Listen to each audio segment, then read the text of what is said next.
Anxiety is a mental virus of the mind. Any sort of insecurity is going to plant the virus of insecurity in you, which then that insecurity is going to make you unsure about yourself. And that unsureness about yourself will then lead to no faith or belief in yourself.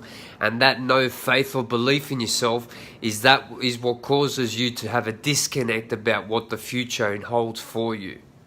Because if you were sure of yourself, if you were very certain of yourself, if you had the self-belief, you had all those characteristics that you know you could back yourself under any situation, you got nothing to be anxious about, because you know whatever problem, you know whatever situation comes your way, you've got that shit. You back yourself in every situation.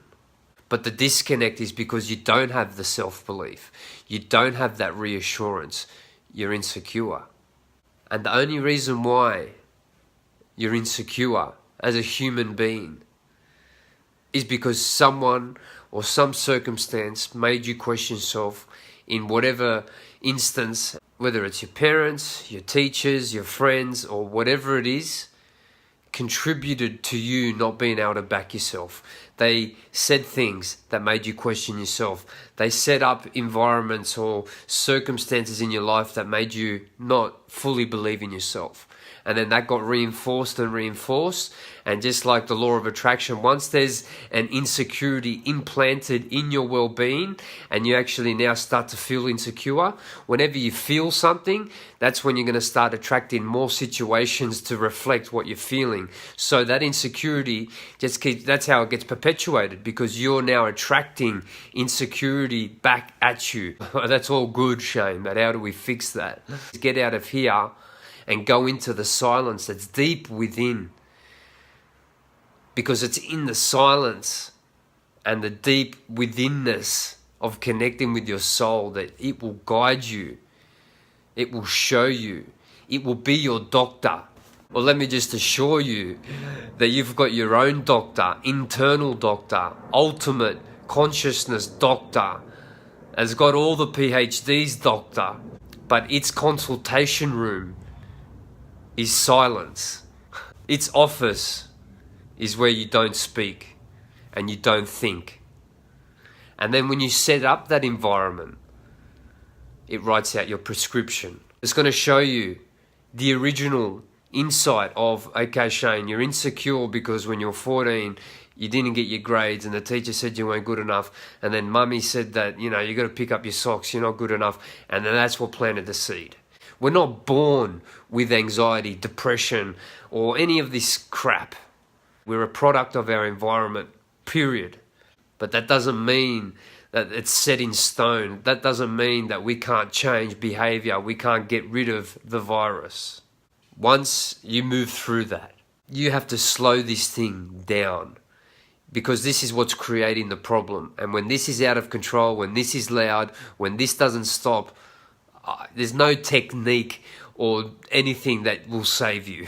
Go visit Dr. Quiet. Go visit the silence. Meditate. Force yourself to meditate. Oh yeah, but Shane, I can't stop thinking when I meditate. Keep trying. Keep doing it. It's like fitness. You don't get fit by going for a run once a week or once a month. So you get fitter when you keep running. Well, then you also get very good at meditation when you keep meditating for time also. Reducing the stress in your life, your physiology, your lifestyle. You have to completely eradicate all stress. That's just going to reduce the noise. That's not going to eradicate the virus. Now the war on your psychology begins. When this is quiet, the battle is fightable. You get a split second where you can decide, does this anxiety consume me? Or do I consume it? As you feel it rising, as you feel these thoughts coming up, you can see the train coming, and these train of thoughts are just going to consume me. You've got a split second to get off the train.